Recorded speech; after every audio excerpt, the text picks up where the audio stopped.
ten tlak na to. Super. Čo by sme mali ešte ďalšie vedieť? Čo by si mi chcel povedať, ukázať, alebo tak?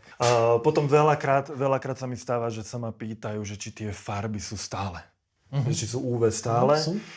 Tým, že používam oxidy železa, čiže je to ten materiál ako taký je celý zafarbený a je UV stály. Že to nie je len farba na vrchu natretá, ale ten betón má, či akokoľvek hlboko idem, tak je v podstate jednej farby a ten nevyšarie na tom slnku. Super, môžem to aj natrieť?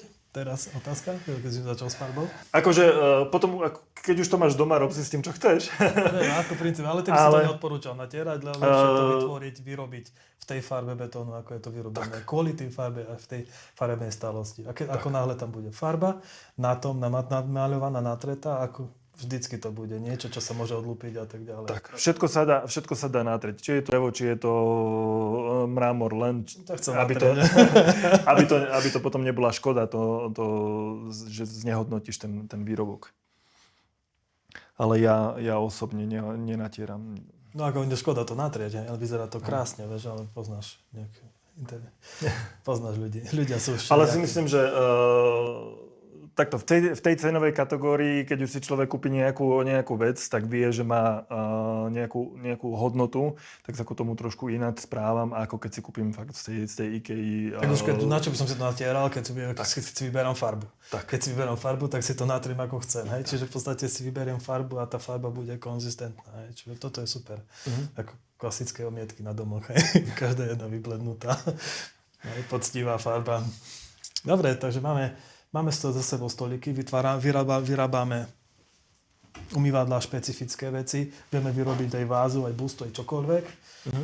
Lebo vieme, otázka, koľko to bude stať. Koľko môže stať napríklad stolik. Nechcem, že by si mi tu hovoril z ceny, lebo každý jeden dizajn môže byť úplne špecifický. Aj prívesov, aj farbami, aj týmto. Ale povedzme si napríklad taký rozpätie. Pri tých malých stolíkoch je to v stovkách eur? Vyšších stovkách. Vyšších stovkách s tým, že tie menšie, dajme tomu, začína to na nejakých 500 a ide to vyššie. Už potom podľa tej veľkosti, podľa toho, aký agregát je vnútri, ak je niečo, tak tá podnož, či sú drahšie materiály na tom použité, či koľko času máme podnož, čiže to v času sa na tom strávi. Len toto, koľko môže stať peniazy. Hej? A vždy sa musím riadiť podľa aj nejakej tej konkurencie. Tiež som není nejaký ešte nemám nejaké dizajnové meno, ako niektorí talianskí návrhári, ktorí dajú stôl za 10 000.